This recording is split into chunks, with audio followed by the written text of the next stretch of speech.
वालिद की उम्र बड़ी हो गई, वालिदैन की उम्र बड़ी हो गई। अब बच्चे की ख्वाहिश है, मेरे बाप ने मेरे लिए इतना किया, मेरी माँ ने मेरे लिए इतना किया, मेरे दिल की ख्वाहिश है मैं कुछ कर लूं इनके लिए। उस लेवल का तो नहीं हो सकता जिस लेवल का वालिदैन ने किया, वो तो नहीं हो सकता। हाँ, एक आदमी ने जाके अल्लाह के नबी से अर्ज की, या रसूलल्लाह, जैसे मेरी माँ मुझको नहलाती थी, आज मैं भी अपनी माँ को नहला रहा हूं, क्या मैंने वो हक अदा कर दिया? क्या जवाब दिया मेरे नबी सल्लल्लाहु अलैहि वसल्लम ने? आपने फरमाया, हाय हाय, जब वो तुझको नहलाती थी ना तो तेरी जिंदगी की दुआएं करती थी, आज तू उसको नहला रहा है तो उसके मरने की तमन्ना कर रहा है, तूने कहां से उसकी बराबरी कर दी? हाँ मेरे दोस्तों, खुशकिस्मत हैं वो लोग जिनके वालिदैन अभी तक जिंदा हैं। खुशकिस्मत हैं वो लोग, खुशकिस्मत हैं वो लोग जिनके वालिदैन जिंदा हैं। बाप के और बेटे के बीच में रिश्ता इंतहाई नाजुक रिश्ता होता है। इसीलिए जिस बेटे ने अपने बाप को राजी रखा, हाँ, तो जो दुआ बाप के दिल से निकलती है, जुबान से नहीं, बाप तो देता ही रहता है जुबान से दुआ, हाँ, जो बाप की जो दुआ उसके दिल से निकलती है, उसके और अल्लाह के बीच में एक भी हिजाब नहीं होता। जो दुआ बाप अपने बेटे के लिए करता है, माँ के लिए तो करते ही हैं, बेटे तो माँ के हो ही जाते हैं। अजीब, मैं हैरान होता हूं कि माँ के बारे में नहीं फरमाई ये बात, बाप के बारे में फरमाई। हाँ, अरे यार डैडी आपको क्या पता, बाबा आपको क्या पता, अरे डैडी वो दिन गए, उफ यार, उस बाप को देखो तो सही, जरा एक मर्तबा देखते रहो, उसको देखते रहो, ये ना होता तो तू भी ना होता। हाँ, आज उसको कह रहे हो, आज उसको कह रहे हो ये बात, अजीब। हाँ, अल्लाह इस बोल से हिफाजत फरमाए। हाँ मेरे दोस्तों, कोई बोल ऐसा बाप को ना बोलना, कोई बोल ऐसा माँ को ना बोलना। माँ तो चलो फिर दोस्ती हो जाती है, हाँ, बाप के सामने नहीं बोलना। बदनसीब है वो जो बाप के सामने बोलता है। उस्ताद के सामने मत बोलना, उस्ताद के सामने मत बोलना, बाप के दोस्तों के सामने मत बोलना। हमारे ऊपर 4 रिश्ते फौरन मुतवज्जे रहते हैं, हम सब पे, हम सब मर्दों पर 4 रिश्ते हर वक्त मुतवज्जे रहते हैं। सबसे पहले बाप का, फिर उस्ताद का, फिर ससुर का, फिर बाप के दोस्तों का। ये 4 रिश्ते हर वक्त मुतवज्जे रहते हैं। उतने ही ताकतवर और पावरफुल रिश्ते हैं ये। इन चारों में से किसी एक की दुआ बिल्कुल वही ताकत रखती है जो बाप की दुआ ताकत रखती है। बाप के किसी दोस्त ने दुआ दे दी, बेटा आपको, देखो मैंने क्या करना है बाप के दोस्त का, बाप चला गया, मैं क्या करना है, लेकिन वो बात बाप के दोस्त को वो बात याद है कि मैं आया करता था इस घर में, छोटा सा था, इसको गोद में बिठाता था, मेरा दोस्त था, आज मेरा दोस्त चला गया, आज ये मुझे नहीं पूछ रहा। हालांकि इस बात का एहसास मुझे नहीं हो रहा, मुझे फर्क ही नहीं पड़ रहा, भाई अब अब्बा नहीं है तो चलो अब दोस्तों का मैं क्या करूं, उनके दोस्तों का। हाँ, कैसा अजीब दीन है। लेकिन मेरे अजीज दोस्त, तुम्हें इस बात का एहसास नहीं हो रहा कि उनके दिल पर क्या गुजर रही है।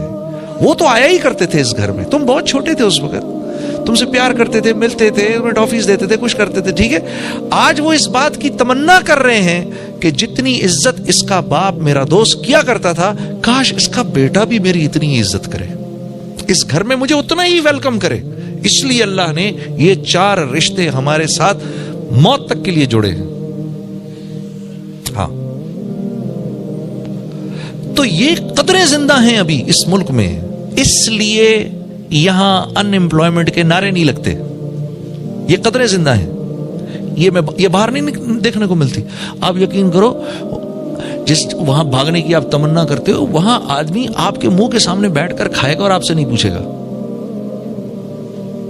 कैसी अजीब बात है। यकीन आ रहा है आपको इस बात का कि आप बैठकर खाएं, आपके सामने एक दोस्त बैठा है, साथी बैठा है, और आप उसको ऑफर भी ना करें। वहां तो ये कदरें मर चुकी हैं। वो सोसाइटी दूसरी बुनियादों पर जिंदा है, वो बुनियादें दूसरी हैं उनकी, वो इज्तमाई बुनियादें हैं जिस बुनियाद पर अल्लाह रब्बुल इज्जत किसी कौम को खिलाफत अता फरमाते हैं। उन्होंने उन बुनियादों को जिंदा रखा है, उन्होंने अदल को जिंदा रखा है, वहां अदल होता है इस वजह से। और अदल अल्लाह का सबसे बड़ा हुक्म है, अदल अल्लाह का सबसे बड़ा हुक्म है।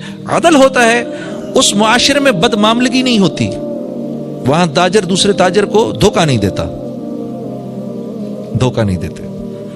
वो इस बात को मानने को तैयार नहीं होते, وہ اس بات کو ماننے کو تیار نہیں ہوتے کہ ہماری وجہ سے کسی اور کا نقصان ہو جائے. یہ بات ان کے ہاں قابل قبول نہیں ہے. اس لیے میرے عزیز دوستو، جب آپ وہاں کچھ خریدنے جائیں گے تو اوپر یہاں بڑا بڑا لکھا ہوا ہوگا ریفنڈ. اگر آپ کو چیز پسند نہیں آئی کوئی بات نہیں، آپ آ کر واپس کر دیں، ہم آپ کو آپ کے پیسے واپس کر دیں گے. وہ اس بات کو پسند کرنے، وہ اس بات کو ماننے کو تیار نہیں، ان کا معاشرہ اس بات کو ماننے کو تیار نہیں کہ میری تجارت سے کسی کا نقصان ہو. میری تجارت سے لوگوں کو نفع ملنا چاہیے، میری تجارت سے لوگوں کو نفع ملنا چاہیے. اس لیے وہاں پر وہ سیلیں لگاتے ہیں. کوئی بات نہیں، آپ بھائی ابھی نہیں خرید سکے، گھبراؤ نہیں، 2 مہینے کے بعد اس کی ہم آدھی سے بھی کم کر دیں گے قیمت، تب آ جانا. یہ ان کی سوچ ہے. مجھے یاد ہے میں اور میرا ساتھی جب ہم کاروبار کرنے لگے، مفتی تقی عثمانی صاحب کے پاس گئے، حضرت ہم کاروبار کرنا چاہتے ہیں. تو آپ نے فرمایا 3 کام کر لو. نمبر 1، جو بھی کاروبار کرنا ہے، جیسے بھی کرنا ہے، اس کو لکھ لو کہ کن کن چیزوں کے کرنے پہ، کون کون سی بنیادوں پہ یہ کاروبار ختم ہوگا، یہ پہلے لکھو. نمبر 1. نمبر 2، اس بات کا عزم کرو کہ ایک دوسرے کو دھوکہ نہیں دو گے، اس بات کا عزم کرو. نمبر 3، اس بات کی نیت کرو کہ اس کاروبار سے ہم نے مسلمانوں کو نفع پہنچانا ہے. یہ کہاں سے لاؤں میں؟ یہ بات تو میں نے کبھی سنی ہی نہیں. اچھا اگر سنی بھی تو مجھے یہ پتہ ہی نہیں کہ میں نے یہ کاروبار کیسے کرنا ہے کہ میں بھائی کو نفع دوں اس سے. میں تو کر ہی اس لیے رہا ہوں کہ ان کا مال اپنی جیب میں ڈالوں، میں تو یہ کام کر ہی اس لیے رہا ہوں. تو فرمایا یہ 3 کام اگر تم نے کر لیے تو تم دونوں کا تیسرا پارٹنر اللہ ہو جائے گا. مجھے آج بھی مفتی صاحب کی یہ بات یاد ہے، تمہارا تیسرا پارٹنر اللہ ہو جائے گا. ان تینوں چیزوں میں سے کسی ایک کو بھی چھوڑا، سب سے پہلے تمہیں تمہارا تیسرا پارٹنر چھوڑے گا. اللہ کی قسم، اللہ کی قسم، اگر اللہ کاروبار کر رہے ہونا تو اتنے مزے سے کاروبار ہوتا ہے کہ بتا نہیں سکتا. اور اگر خود بیٹھنا پڑ جائے تو یقین کرو چھٹی کا دودھ یاد آ جاتا ہے. اللہ کر رہے ہوں تو ہوتا رہتا ہے، ہوتا رہتا ہے، ہوتا رہتا ہے، ہوتا رہتا ہے. اور اللہ رب العزت کس بنیاد پر پارٹنر بنتے ہیں؟ اگر وہ کاروبار محمد صلی اللہ علیہ وسلم کے طریقوں سے ہو رہا ہے تو اللہ پارٹنر بن جاتے ہیں، خود چلاتے ہیں. کیا کیا کچھ بتاؤں میں آپ کو، کیا کیا کچھ بتاؤں. ایک دفعہ کیا ہوا، ہم لوگ نئے کام شروع کیا، اور کپڑے کا کام نہ مجھے آتا نہ ان کو آتا. ٹھیک ہے، اب دونوں ہم پیٹرن کاٹ رہے، پیٹرن جو کاٹا کپڑوں کا، شلوار قمیض کا پیٹرن کاٹا تو پیٹرن چھوٹا کٹ گیا. اب سر پکڑ کے بیٹھ گئے. میرے پاس تو پیسے تھے نہیں، جتنے پیسے تھے وہ میں نے لگا دیے. ٹھیک ہے، ہم تو ویسے بڑی مشکل میں تھے، گانا وانا تو تھا نہیں زندگی.